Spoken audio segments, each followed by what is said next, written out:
of September 19th to order. And Lacey, would you play the convening statement, please?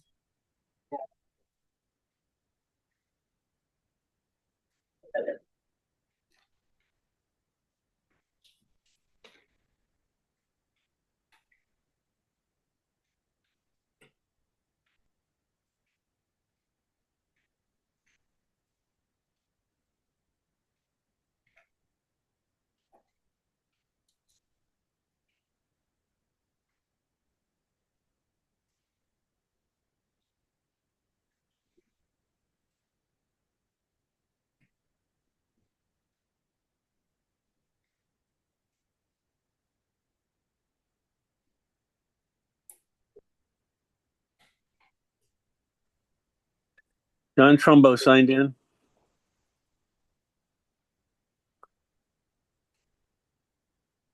Can people hear that statement?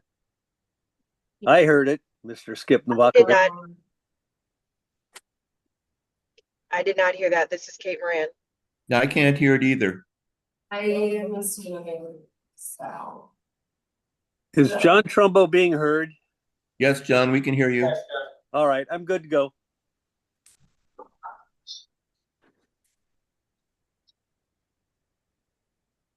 Oh.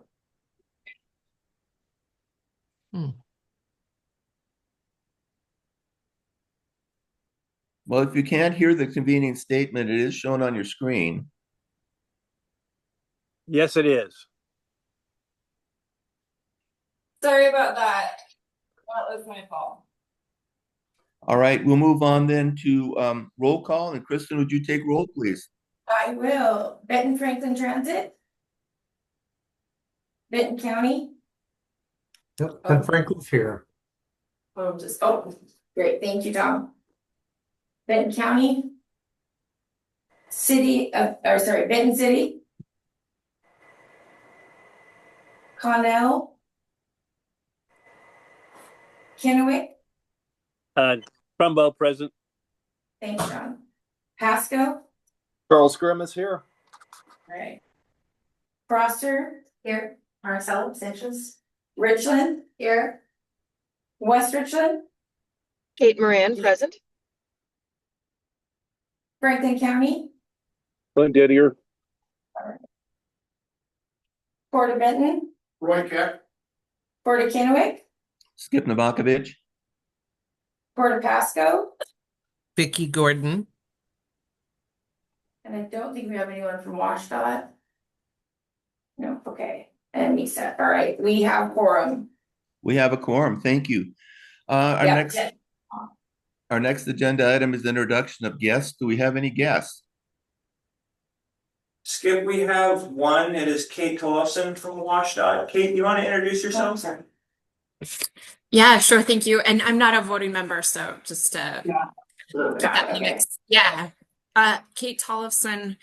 I work with BFCOG with their funding agreement through the Tribal Regional Integrated Planning Team for their MPO, RTPO work. So yeah, I'm bouncing between TAC meetings and board meetings. So glad to be here today. Thanks. Great. Very welcome, Kate. Glad you're here with us. Our next agenda item is the Pledge of Allegiance. If you'd all stand. Aaron, would you lead us, please?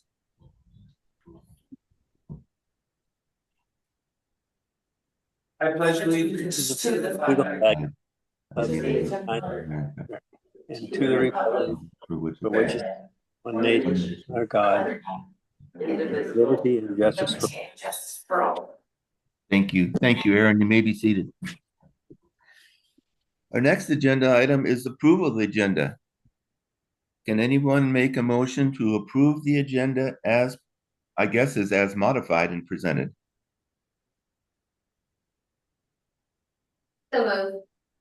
Thank you. It's been moved and seconded to approve the agenda that has been modified. All those in favor signify by saying aye. Aye. Aye. Those opposed say no. Motion carries unanimously and the agenda is approved. Our next item is public comment. It's an opportunity for anyone from the public or anyone to actually to address this body on anything on the agenda or anything you'd like to make us aware of. We just ask that you state your name, state your residence for the record, limit your comments to 3 minutes. Would anyone like to make a public comment at this time? All right, hearing none, then we'll move on to presentations. And Aaron, COG 5 facts on the regional transportation plan. Thank you, and I will try to keep this at a very 30,000-foot level. I will be speaking about the regional transportation plan. And I will say, reason why I'm keeping it at a very high level is because I will be coming back to speak to all of you again about this topic in November, but we'll be diving into some more specificity then. So, as you can see on the screen here, here is our suite logo for the regional transportation plan that we'll be using through some public outreach events and everything, so just you can be aware of it. So what is the purpose of the regional transportation plan, or abbreviated is called RTP 2050? So this is a comprehensive long-range framework for transportation investments and policy decisions. As we are the Metropolitan Planning Organization and a RTPO, a Regional Transportation Plan Organization, we have specific requirements that we have to fulfill. FHWA, FTA, and WashDOT. So we have state requirements and federal requirements, and I'll touch on that in a little bit. But this is required by all three of those entities.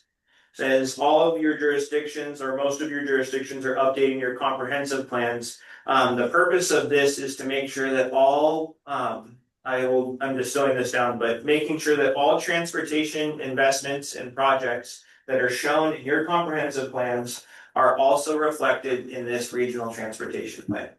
If they are not in the regional transportation plan, you are not eligible for federal or state funding. So, want to emphasize that point. Background. So, what does the RTP do? We assess the existing conditions and the deficiencies of the system. We look forward to the future, to 2050. So we're looking at how can we forecast future travel demand.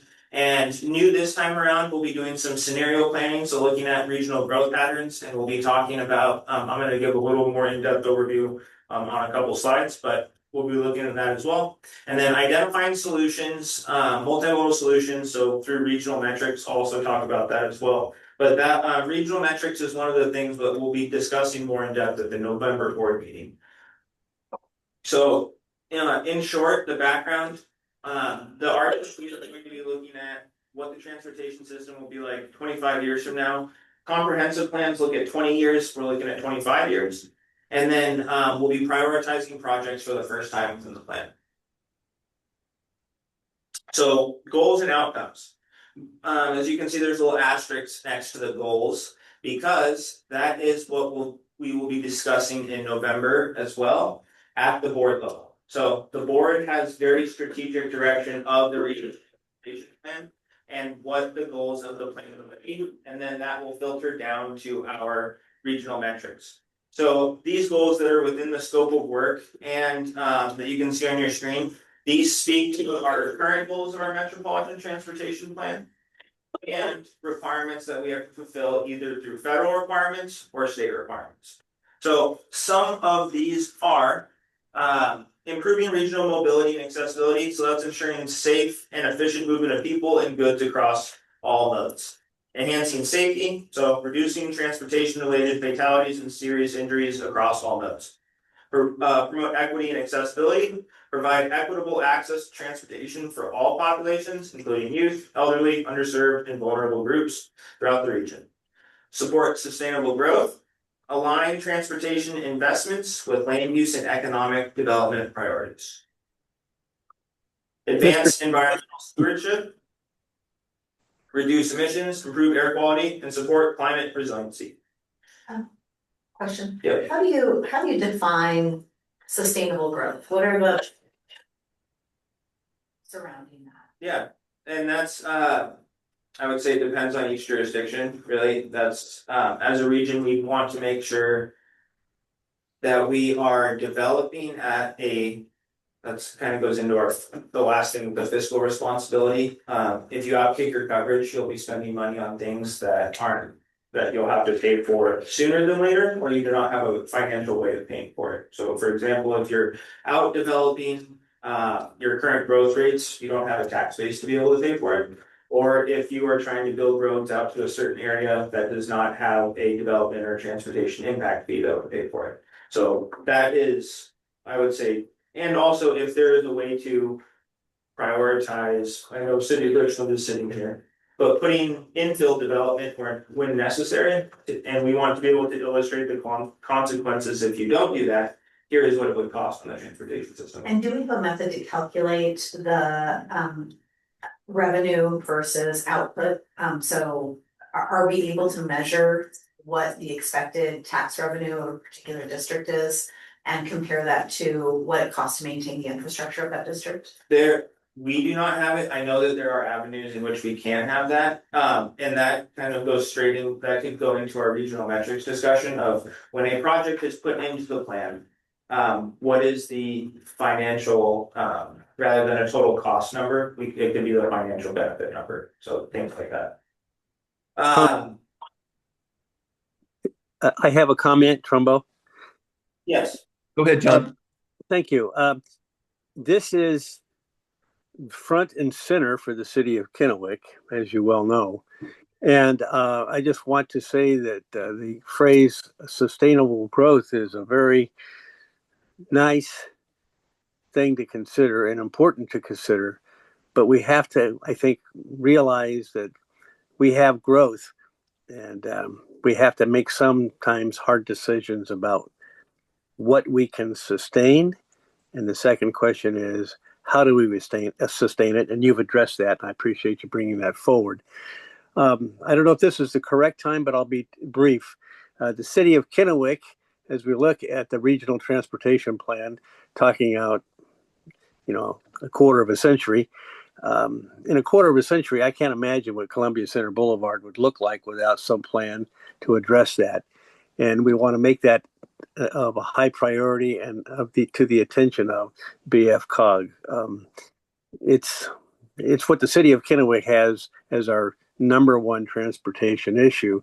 And also, in the other end of our city, the separation of grade crossings for the downtown area relating to railroad tracks is also critical for us, especially now that we are looking at putting more energy, directing it to the east end of our city and not just the south and west. And the other item is that we, as I think everybody in the region understands, have to deal with freight impacts along our main north-south, which is 395. So I just wanted to bring those to the attention of the group here today, kind of as a reminder, and I thank you for giving me time to point that out. John, you bring up some really good points because those grade crossings in downtown Kennewick have been a subject of discussion as far back as I can remember. Former Councilman Paul Parrish and I tried to have several meetings with BNFS on those, and actually we got absolutely nowhere with them. So the fact that you're bringing it up again and pointing it out as being something to be considered is appreciated. Thank you. Well, if I may follow briefly, it's been said that there's the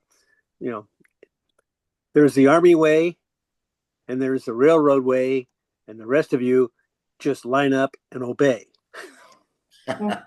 That's pretty much the way it goes. That's exactly right. Yes, thanks, John.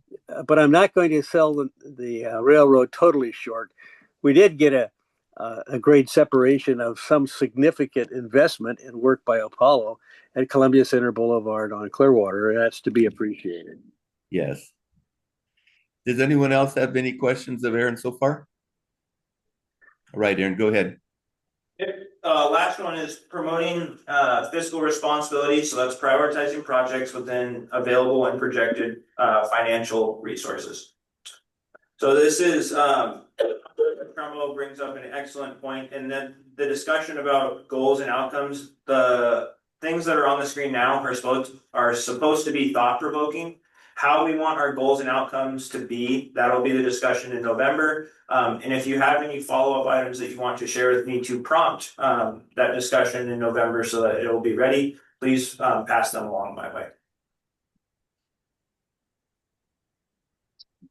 Tasks and deliverables. So there's a lot of things we'll be doing within the regional transportation plan. And on the screen here are just some of the high level things. As in the scope of work, this is still a draft format because as we're going through, the goals are not adopted and they won't be adopted till December. So the scope of work won't be finalized until then. However, there will still be a lot of things that we're doing between now and then that touch on a lot of these things. So project initiation and management, that is the scope of work, a schedule, and being able to share that with the board here, state, federal, and even the TAC members. So we'll be able to share at a much more clear level. Here's exactly what we're doing. And if you have any questions, we want to address it earlier rather than later. Research and analysis. So there's a lot of this. I don't want to get into everything here, but we'll be doing some scenario planning. We'll be looking at freight, land use, environmental, economic data. We'll be establishing a complete inventory system of all of the roads, transit, bike, pedestrian, and freight within the region. And then establishing inventory of regional transportation projects to be implemented between 2025 and 2050. I will say if there's anything else that I missed on the specific research and analysis, it's listed within your scope of work. Stakeholder and public engagement. I'm the only person from the planning team here today because they are all at the Richland Farmers Market, trying to get people to fill out our survey for the regional transportation plan. That is a quick plug. Please take 6 minutes to fill out the regional transportation plan survey and share it with on your social media channels. We'll have a lot of different engagement events. Even moving into next year, we'll be doing some specialized focus groups and kind of a dollar cost exercise with our focus groups. So you have $20. How do you want to be able to spend it within the region? Those types of things. And then after all the projects are prioritized via the metrics, asking the public, does this align with what you would want to? Talking about plan development, we'll be able to share updates of the plan throughout the process of developing it to the board. We're also starting a new thing of implementing technical reports. So being able to produce a report on the existing conditions, system analysis, travel demand modeling results, land use scenario planning results, and then the financial plan. So if you're really interested in one of those, you'll be able to take those out and look at it. As I talked about fiscal planning, being able to identify funding sources for all the transportation projects, and making sure that jurisdictions are within their forecasted revenues. And then implementation and that is the regional metrics. It will be a big discussion at the board in November. We'll be talking about how can we, not asking all of you to get into the nitty gritty of technical things, but how can we ask you, can you adopt the methodology, or how do you want to prioritize safety, connectivity, those types of things. So then when we get to the more technical things, we know the weight that should be behind each one of them. So as I mentioned, the land use scenario planning, this is a new thing within the regional transportation plan. Historically, the regional transportation plan has been more of a quote unquote report. We have gathered projects, we've put them into the model, and then we've said, here's what the model says. We have not been able to provide any sort of analysis of stating here's what projects should be prioritized. So we'll be looking at 5 different land use scenarios. Baseline, that is what all jurisdictions do with their comprehensive plans. So we'll still have that scenario. We'll be adding on an additional 4. So the Tri-Cities sync scenario, that is the OFM low growth, be able to look at how a project does if there's a low growth scenario around the Tri-Cities. Ecotopia, so that will be a high growth scenario from OFM, and it will be focusing more on a mode shift to more public transit, walking and biking. And then Back to the Future is high growth as well, but a more car centric development and development on the outside of town.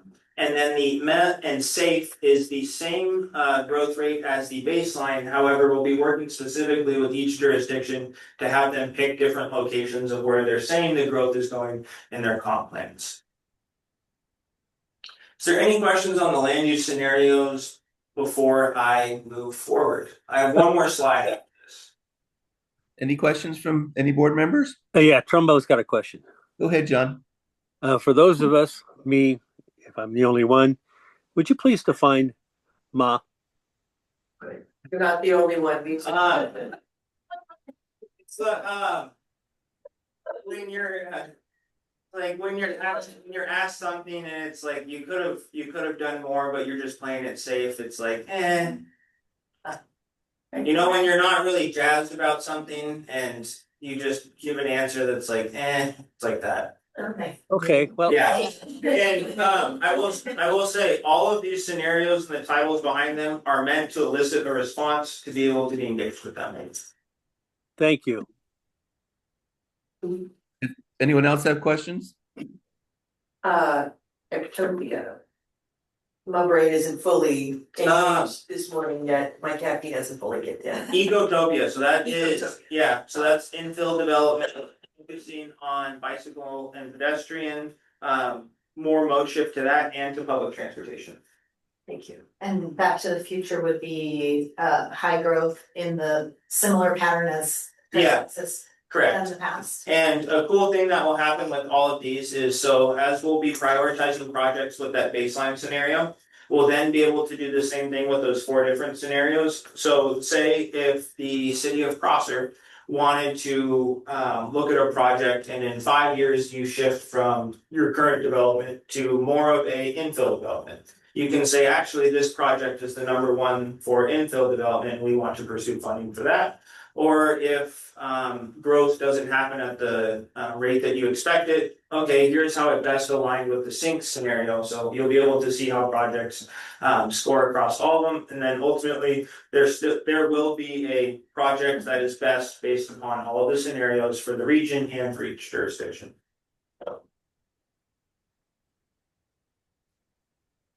Any questions? Last slide. Was there a question? Last slide is just timeline and key dates. So this is summarizing all of the regional transportation plans, so fall and winter of this year. So we have our survey out right now that will be out until December 31st. And then in November, we will be talking about the goals of the plan and the regional metrics discussion. And then the adoption will take place in December. So I will be coming back to speak to you in a few months about this.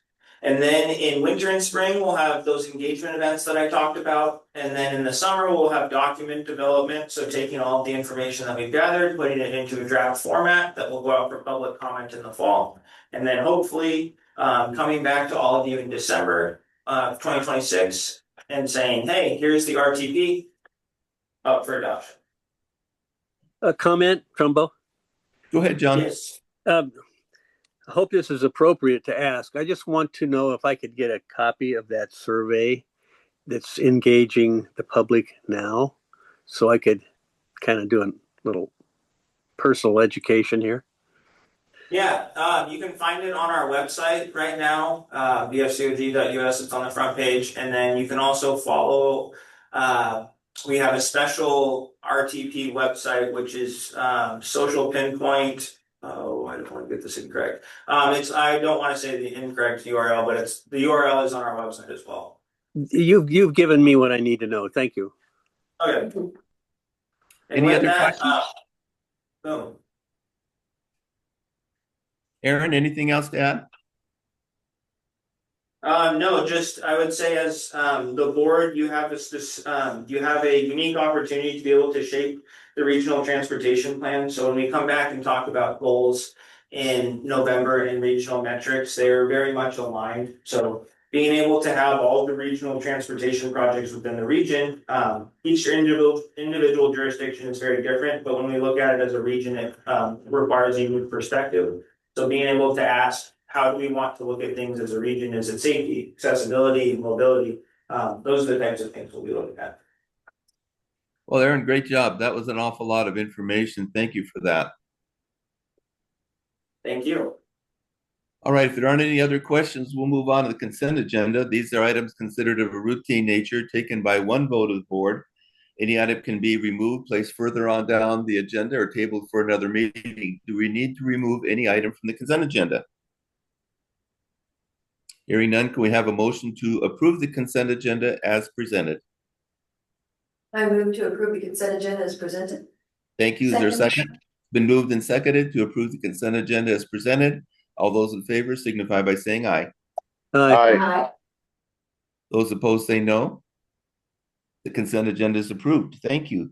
Then we'll move on to item 9, action items. And Aaron, you're up again on the regional transportation priorities. Yes, the regional transportation priorities list is included in your packet, but this is an annual item that we do. And we have moved it up 2 months earlier than we normally do to be able to get this in front of state legislators sooner rather than later. So in your packet is the list. Just as a quick refresher, we have a top 6 regional transportation priority or transportation projects, and then there are other projects of regional significance on the back. We had 11 last year. We had 1 project drop off because the city of Prosser got their project fully funded. So congratulations to the city of Prosser. So now we have 10 projects, and we might actually be dropping down to 9 projects. We're still waiting to hear back from Port of Benton on the White Bluffs rail to see if that project was fully funded. And if that is the case, then it will drop down to 9 projects. But with that being said, we also moving back to February of this year, we had a discussion about the Outer Loop project. That was a result of the meeting that we had with all the jurisdictions here, and how do we want to envision the transportation system 50 years from now. And with that, we've been partnering with TriDeck to try to get a feasibility study funded. We did not include that project on the list when we talked to the TAC this month. This next month, we'll be going back to the TAC to say, hey, do we want to include that on the list? So that's just kind of a FYI to all of you why it is not on here. So with that, the proposed motion is in front of you to approve the list that is within the packet. Does any board members have any questions on this agenda item before we ask for a motion?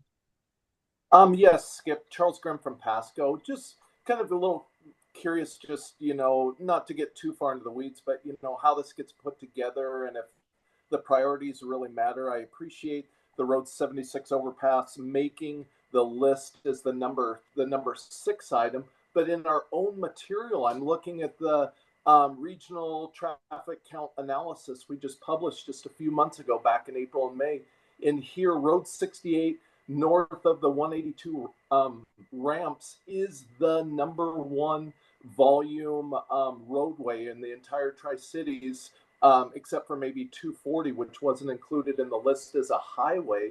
But it's literally has 20% more traffic than the next road there at George Washington Way, south of Jadwin Avenue. And just kind of curious, here's our number 1 volume roadway in the entire Tri-Cities, and it looks like it just kind of barely made the list at number 6. Yeah, so the list, this was put together last year, and we, before last year, it was prioritized alphabetically, which is not prioritized, so we switched it to asking the TAC members how and I want to make sure I explain this correctly, is they had 2 applications they could submit for projects. And then with those 2 projects, each TAC member would then rank the top 6 projects they would see for the region. They could rank their own projects, and that's how the list was prioritized. So if with receiving the lowest score, so that means you would get the most 1s, 2s, 3s, so on and so forth. That is how you would be ranked number 1, 2, 3, 4, 5, and 6. So it was based upon how the TAC members prioritized the regional projects. Hey, I appreciate that. So if thinking back though, wasn't the Road 76 overpass the number 1? Didn't it receive the highest points of any project in the Tri-Cities? Oh, sorry, go ahead. Oh, I was just, if I remember right, I thought it received the most points. That was for the call for projects this year. This list was put together in September of 24. The call for projects were completed this in 25. And yes, you are correct. The Road 76 overpass was the top scoring project in the call for projects process. This is a different process. And these projects, and I will say these projects are meant to be ones that are outside the scope of receiving funding from, we'll say, usual sources of funding. So these are the big projects you're seeking those federal asks or even the state asks. So that is why it's not, I'll say those are why you see the more big asks on this. But Councilmember, you are correct. The Road 76 overpass was the top scoring project in the call for projects process. Okay, and I really appreciate the clarification of the two different lists. That may be some of where some of my confusion is as I just continue to fiercely advocate for our fine city of Pasco. Thank you. No, appreciate the question. Any other questions from board members? I have a question as well. I know BFCOG has been very supportive of multimodal, projects so that we are serving all users of the street. We had multiple requests from the citizens of Prosser to improve Byron Road and such allow access to the river for people on foot or people on bicycles. Currently, Prosser doesn't have much public access to the river at all, and Byron Road presented itself as an opportunity for the public to have that access. Currently, Byron Road serves as sort of a roadway for vehicles to get out into the county. There are no, there really aren't any city residences or commercial properties on Byron Road. I was disappointed that despite the BFCOG's stated intention of creating multimodal projects and then the residents' requests that when Byron Road be reconstructed, that it include multimodal, infrastructure, the project does not contain that. It is simply repaving for cars and does not allow access for people on foot or bicycle to reach the river. I'm just wondering how BFCOG can help to support those things in the future. Is the Byron Road project, and this might be a question that you asked your public works director, but is the Byron Road project receiving any funds from the Council of Governments? Do you know that?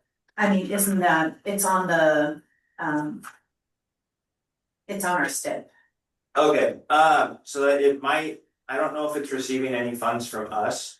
I will say a funding source that will be eligible this coming year, and the city of Benton City has asked us about this, and it's through WashDOT. It rotates on an every other year cycle. I believe it's the HSIP, so the Highway Safety Improvement Program. And it can be done so this past year is at the county level, and then this year will be at the city level. Benton City's doing it for SR 225 with the bridge that is directly coming into their town. The Byron Road project sounds like an excellent candidate for that, and I know Marty has had success with applying for applications with HSIP in the past. So that would be one that I would say definitely try to pursue funding for that. Okay, I'm a bit confused about how this project is being funded then, because the city did not have enough to accomplish this repaving project without significant outside funds. I think it was something like 700,000 was needed to even begin to repave the road at all. So what role did BFCOG play in securing those funds for the repaving? I would have to look at the project specifically. So if the project is in a city's STIP, it doesn't directly mean that it was funded through the Council of Governments. The call for projects, those are the only projects that we have had any sort of funding in it. So that's the STBG or TAP funding. And I think like the number of 700,000, I believe Prosser is only eligible up to like 329,000 to the Council of Governments. Okay. So I would say it's not from a funding source of us, but I'd be glad to look at it and try to help you figure out what the funding source is. Any other questions? Hearing none, then can we have a motion on the 2026 regional transportation priorities, please, as shown on page 17 of your packet? I move to approve the 2026 regional transportation priorities. Thank you. Is there a second? It's been moved and seconded to approve the COG's 2026 regional transportation priorities. Is there any further board discussion?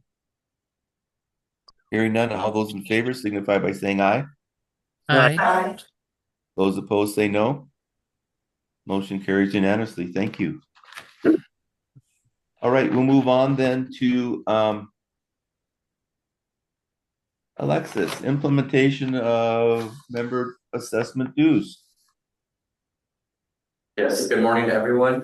Today our recommendation is looking for the board to implement an annual operational member dues assessment of $100,000 in addition to the required program funds, local match that have historically made up the BFCOG's annual member dues assessment. The proposed methodology change, justification, and projected 2026 dues example was shared with key personnel from each jurisdiction. And I will come back to the concerns that were brought up. First, I wanted to talk about our rationale for asking for $100,000. As you all may know, BFCOG only stream of revenue is from operation expenses that can be billed as indirect costs to programs, and also the local match that we bill to each jurisdiction at the beginning of the year. Historically, BFCOG has underspent on operations to balance program delivery and operations cost. Currently, we have a narrow operational funding base, and there is no general fund or flexible pot to absorb fluctuations. These fluctuations come from our indirect cost, which can sometimes lag up to 2 years. Our current indirect is from the 2023 audit. So we're already in 2025. We have completed the 2025 audit, but as you can see, it does lag quite a bit. Adjustments trail increased costs by nearly 2 years, and not all admin staff time is eligible to be included in the indirect cost. And obviously, everybody suffers with inflation costs rising. So us being 2 years back is kind of, while inflation is knocking at our door, it kind of a little bit of a problem there. And then to the next slide. So I'm sorry you're still reading. BFCOG has had a negative year-end net balance 3 of the last 6 years. 3 of those years we had a positive year-end balance because of programs that just popped up, like the broadband revenue that Michelle was able to bill her time to. Local dues, on the other hand, have increased by less than 12% total since 2000, and that is less than 0.5% a year. While as you know, inflation is much more than 0.5 per year. As I mentioned, indirect cost recovery rate fluctuates. Currently, we're working on a 2023 indirect rate. We have tested a model to see what it would be like at our worst kind of case scenario, using the lowest rate alongside our 2025 billable salaries. The projection is a gap of $200,000 between operation cost and indirect cost reimbursement. The rate we used in this kind of a planning model was 120%. And we just use that number based on the last 5 years, kind of what was the worst rate we received. How have we made ends meet in these last couple of years? Underspending on our budget to match cash flow. So Michelle has done a very good job to keep up with our budget to actual over the years. Also, the executive director, in this case Michelle, has been trading her administrative time for program responsibilities to maximize her billable hours. In the short term, that is great because we're receiving revenue the year up. Then we're working on our indirect proposal. It's going to affect us because now that is hours that she can no longer include in that proposal. So now, what does that mean for each jurisdiction in terms of how much they have to pay? The operational base is in purple, so that's how we split out the $100,000. We are using the OFM 2025 population that we had talked about 2 months ago, and was approved to use this dues assessment methodology. So it'll still be the same. We're just including the $100,000 in there in purple. In green, you will see the 2025 current dues, and then what in blue, you will see what your dues will be if this is implemented by the board. And then you will see the difference of each jurisdiction. So again, you're not paying like 32% of the $100,000. You would be paying 32% of 55% that for example, city of Pasco is made up of large cities. So just kind of want to point that out. The biggest increase, as you will see, is BFT. We have spoken with them, and they have, I know Tom's on the call, but we have spoken to them, and they can guarantee that they will be able to pay that amount and match the full FTA dues, basically.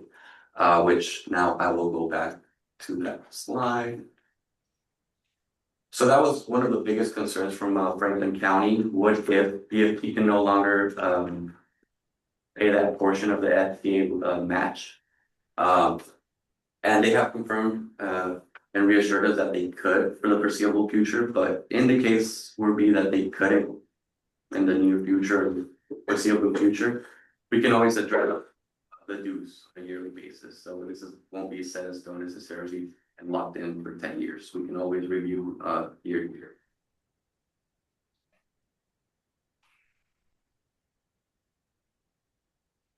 So any questions? This is $100,000 per member a year? No, sorry. So it's $100,000 in total, and then it'll be split up in purple. It is split up by jurisdictions, large cities, small cities, counties, special districts. Yeah. Trumbo with the question. Go ahead, John. Thank you, Skip. My question is more historical in nature. When is the last time that this commission board considered, and I'm assuming approved, a increase in the dues? I don't think we've ever really had any dues outside of the local match. I'm not sure if I'm gonna be answering your question correctly, but the only dues that we assess to our member jurisdictions are the ones required for local match. So we've never had anything other than that to help with operational expenses. So this is a first, is my understanding. Yes. Thank you for your. No, John, I think that's absolutely correct because I've been involved with the COG since about 2010, and I don't ever remember anything like this ever happening in the past. Any other board member questions? Alexis, do you have anything else to add? Because I think you also explained the mythology. So we actually have, if you could put that slide back up, we actually have two motions. We can go over the second motion. So here's the first proposed motion for the $100,000 in addition. Which if we could, I guess maybe approve this proposed motion, and I think depending on the answer for this motion, the second one will tie out to the first. Yeah, that's fine. Trumbo, quick question. Go ahead, John. Yes. This 100,000 amount is not just a 1 year or a one-time thing. This 100,000 will continue annually, correct? Yes, correct. Okay, thank you. Any other questions? If Well, not, mine isn't a question, sorry. Mine isn't a question so much as a comment. I just wanna commend Benton-Franklin Transit for stepping up and realizing that we're a region and that we all have to work together and being able to have that much more money towards the BFCOG. So I just wanna thank Benton-Franklin Transit for that. Yeah, that absolutely. And while you're offering kudos to the staff, I just sat in on an exit conference from the state auditor's office, and it was absolutely the most wonderful exit conference I've ever sat in on the COG. Just a beautiful, lots of compliments to Alexis, lots of compliments to how this COG is managing its funds. The state auditor's office was very, very happy. So we're going in the right direction, that's for sure. Any other comments? If not, can we have a proposed motion number 1, please? I move to implement an annual operational member due assessment of $100,000 in addition to the required program funds local match that have historically made up BFCOG's annual member dues assessment. Thank you. Is there a second? Second. Been moved and seconded to approve the annual operational dues assessment. Any board discussion? If not, all in favor of the motion signify by saying aye. Aye. Aye. Those opposed say no. Motion passes. Thank you. Alexis, good job. Did you want to go on then to the proposed change summary? Yes, so our second proposed motion after the first one has passed is to move to adopt a resolution 0725, a resolution of the Benton-Franklin Council of Governments adopting a member assessment dues methodology policy as presented. This is just to have it in record. Our previous last 2 conversations are on these changes for the dues methodology changes. The summary is this policy captures the decision made by the board related to member assessment dues, the operational assessment we just discussed, matching funds for federal programs, and the member assessment share formula. Alexis, thank you. Any questions or comments from board members on proposed motion number 2? Mr. Chairman, this is Trumbo again. I'm just a busy guy in my head today. No, go ahead, John. I would like to know why this needed to be a second motion. That all couldn't be incorporated together? Is there a reason why we needed to do it as a separate motion? I think Sorry. go ahead.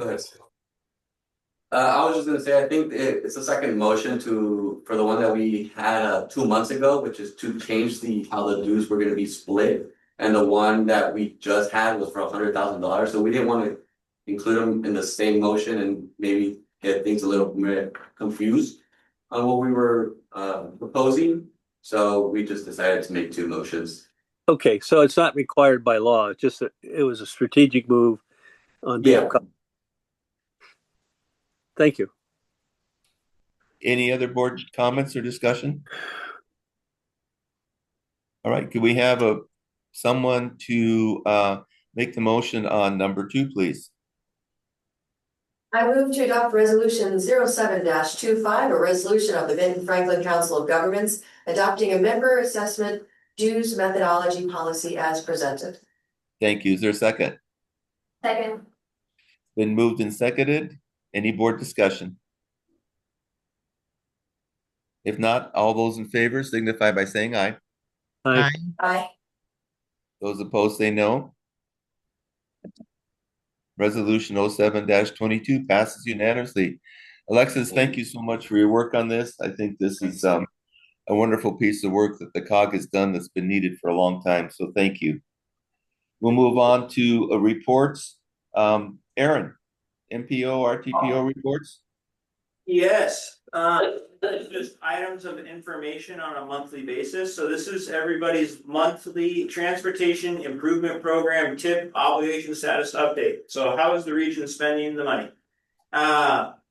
We have an obligation target that we have to meet every year, and this ties back to Councilmember Grimm's comment about the call for projects. So the money that we set out for the call for projects, that sets a target. We have to be able to meet that target on an annual basis.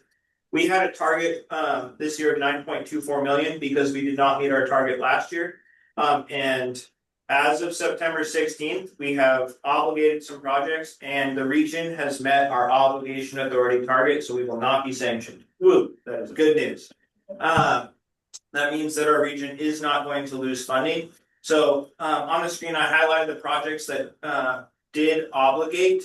So we had the North Railroad Ave from Franklin County that obligated for 1.6 million. I will come back to the city of Pasco's project. We had Crosser obligate for 74,000 and then again for 129,000. We want to express a special thank you to Maria Serra, the Public Works Director for the City of Pasco and the City of Pasco. They came in and they obligated 2.4 million for the Road 76 overpass. That was a project that was just awarded to them at the call for projects this year. And they realized that they could move forward with funding. So they helped us meet our target, as you can see down below, that we met the target by 1.9 million. So if City of Pasco did not step up and obligate early, we would not have met the target. So special thank you to the City of Pasco. Any questions on this before I move on to the next item? Board members, any questions? No. Okay, Aaron, continue. Sweet. All right, this item is the regional transportation scope of work. I just presented on this, so we don't have to go over this again.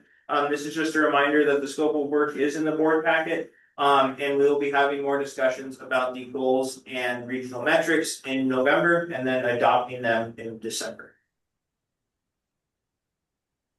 Any questions of Aaron on this item? No. All right, thank you. All right, Aaron, go ahead. Last one I have is just letting the board know that we had TAC elections at the September TAC meeting. This is because we will be having some TAC members out of office and not being able to attend the next several TAC meetings. Our current TAC chair is Roscoe Slade from the city of West Richland. He has graciously served more than a 1-year term. I believe he's on like a 3-year term now, and it's supposed to be a 1-year term. He and Maria Serra is the current vice chair. Elections were held, and Maria Serra from City of Pasco will become the TAC chair, and then the vice chair is Kevin Liger from Benton-Franklin Transit. And they will start their 1-year terms in January. Aaron, thank you. Board members, any questions? No. All right, Aaron, good job. Thank you for that. All right, Kristen, do you want to have a general update for us? I do, thank you, Aaron. So to start off, earlier this week, we had our congressional connections for the jurisdictions. We had participants from both senators' offices and then also Congressman Newhouse and Congressman Baumgartner. So, and we had Benton County come and talk about some of the projects that are going on at the fairgrounds. And then we had Benton City come and give us an update on some of the work that they're doing. Our next congressional connections for the state is in October. And this was the meeting that we had. It was our first one in July. And it's a meeting between the BFCOG hosts, and it's between the state representatives and senators and the federal delegates. So it was a great success. They found a lot of value in it. So we're going to have it twice a year. And our next one will be in October. So it'll be both senators' offices and both representatives from the congressman's offices meeting with some of our state legislators to talk about what's coming up in the session, what are some of the priorities of the region.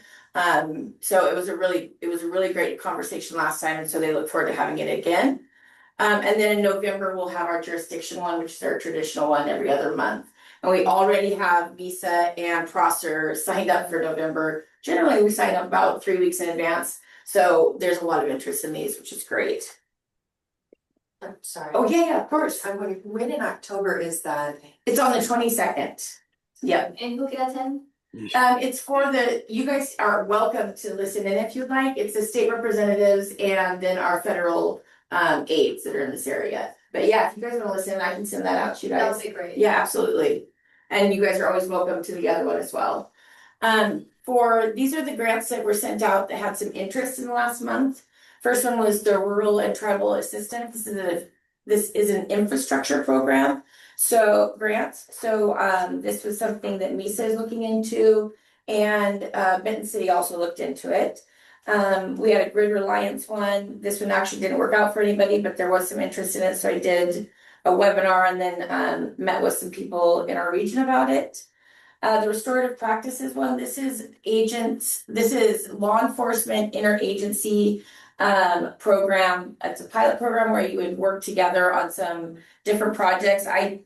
We had hoped to apply with Benton County. It did not work out for them, so we're looking to another one from the prosecutor's office coming up in October.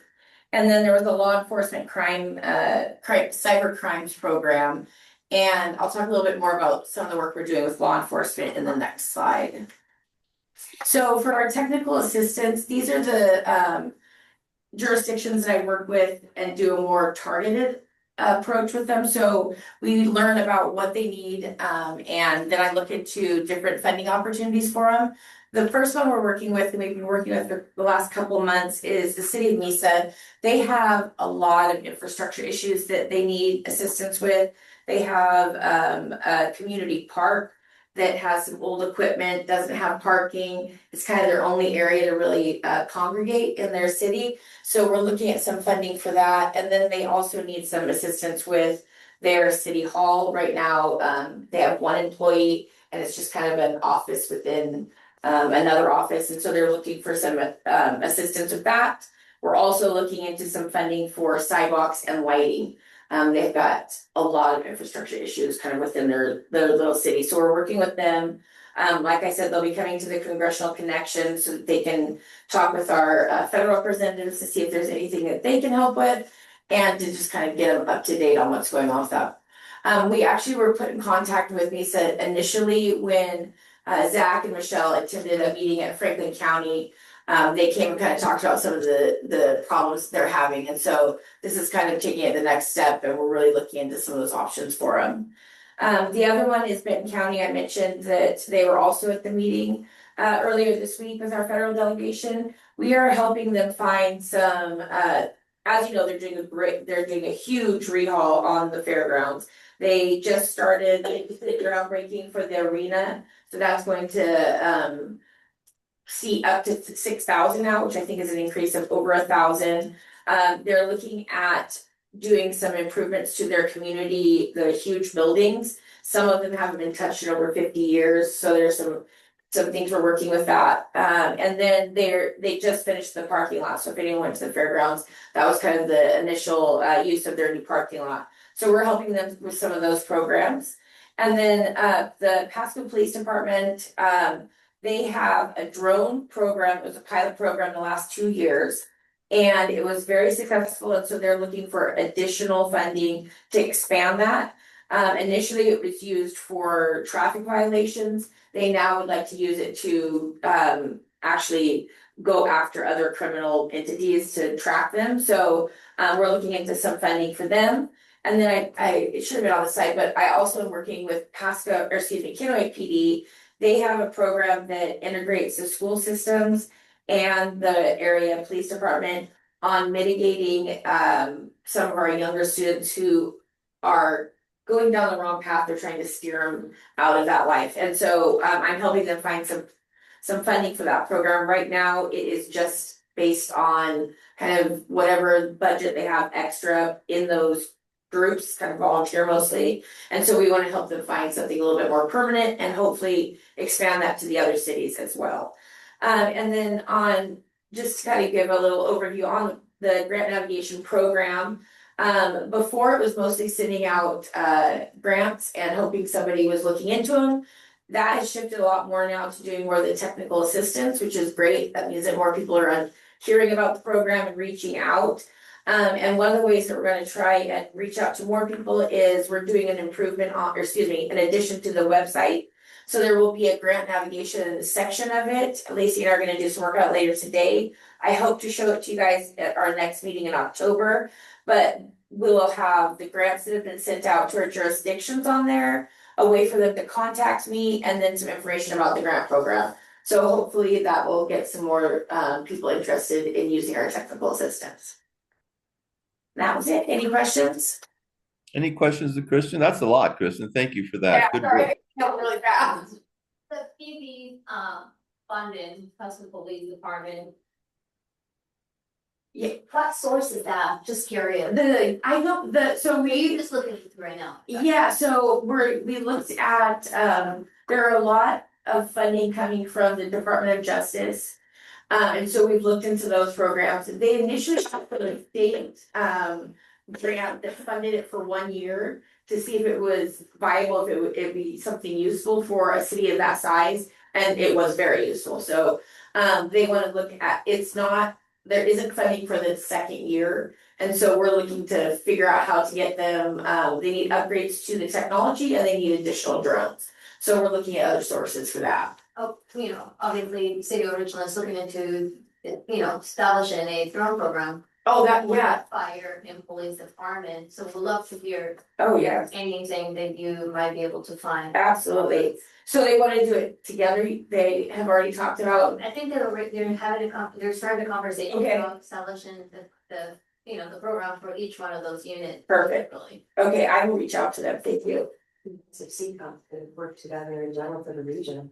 Well, the city of Pasco, the way they do it is really interesting because a call comes in, I know it's expensive to police officer there. So a call comes in and depending on who is nearby, that person can stop their vehicle as long as they have access to the drone. They have 3 drones around the community. So they can stop the vehicle, they can engage the drone and get to the the site wherever they need to go and start, kind of surveilling the area to determine who is, and then they capture, the person, where they went, all this, instead of the police officer driving to the location as fast as they can, now they can actually just stop, engage the drone and make it safely, get the information. Yeah. It's a great program. Yeah, to expand on that, yeah, to more incidents rather than just traffic violations would be a great use of, well, it would reduce the time needing to get there, to find out, yeah, so. So I know they're the ones who actually were able to determine how the fire along the 240 happened. I have not, yeah, So they were. that's a great way to use that. They were out with their drone near the Walmart area and they were able to just zoom into that location. And they were able to determine that it was. Yeah, I have not looked into that, that's a great resource, so I will look into that as well, and I will contact Richland, thank you. Thank you. And any other questions or comments?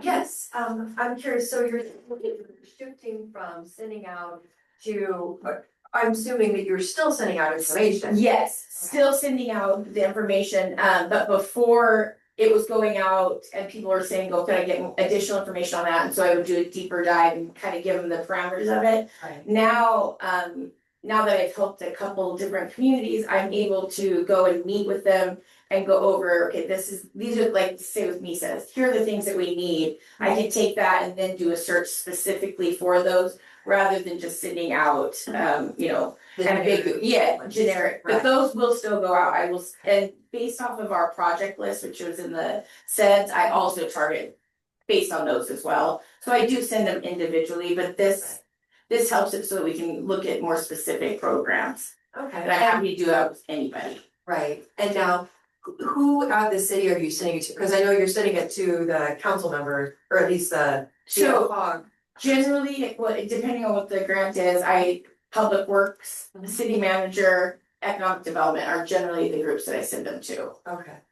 I only ask because we have a new police chief after having our police chief and then an interim police chief, so now we have Chief Fry. I don't know if you've spoken with him because we are very lacking in a lot of things. The police department, unfortunately, in our last budget that we had done, there were a lot of things. Just like Public Works and everybody else, but the police department really was lacking in what they were able to get based off of what they were asking for. So Chief Fry might really appreciate talking with you if he's got the time, because he's trying to find. And he may have, oftentimes they have somebody that kind of oversees their grant programs or their funding, so I'll reach out to him, and then if he has somebody I should meet with, I'd be happy to go out there and meet. That would be In fact, we just did a tour of their facility when we went to the 224. So It's amazing, if I so. get arrested, that's where I wanna get. Right.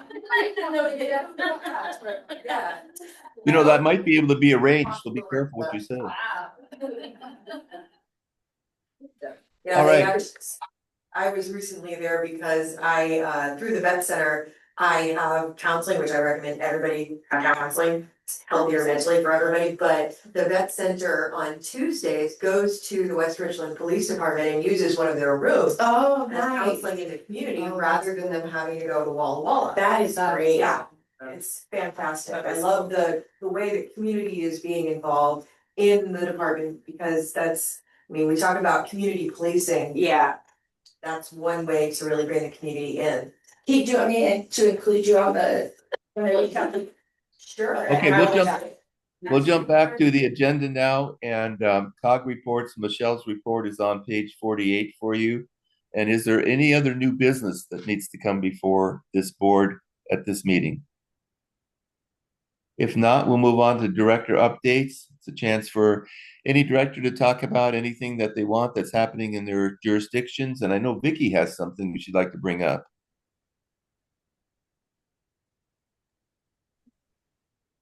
Yes, I had a report sent out to all of the jurisdictions this morning. I hope you got it and have time to read through it. Our executive director, Adam, and the director of economic development, Stephen, went to Denmark for, I think they were there for about 10 days, week to 10 days, and looking at their egg symbiosis park. And this report really explains it pretty well. So I hope you have time to look through that, because they have pages and pages of notes and pictures to review and summarize, and they just got back this week.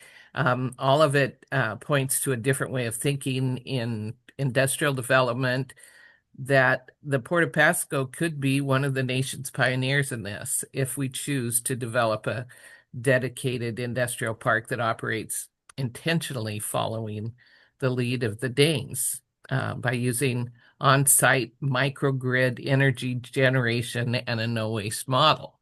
So that's something that we'll be discussing, and we look forward to their report. And I hope they could come and report to the COG when they go through and get through all of the information that they gathered. So it's pretty exciting. Vicki, that's pretty amazing. And yes, it would be wonderful if they would come and give a report to the COG, because that's, as you said, that's exciting. Congratulations. It is. Very good. Did you say that Adam went with Stevens? Okay, thank you. I'm sorry, does anybody else have anything? I do. This is Trumbo. I just wanted to say thank you again. It's always an educational experience to listen in and participate with BFCOG. Have a nice day. Thank you, John. Great. Anyone And else? this is Kate Moran, West Bridgeland. I do. Go ahead, Kate.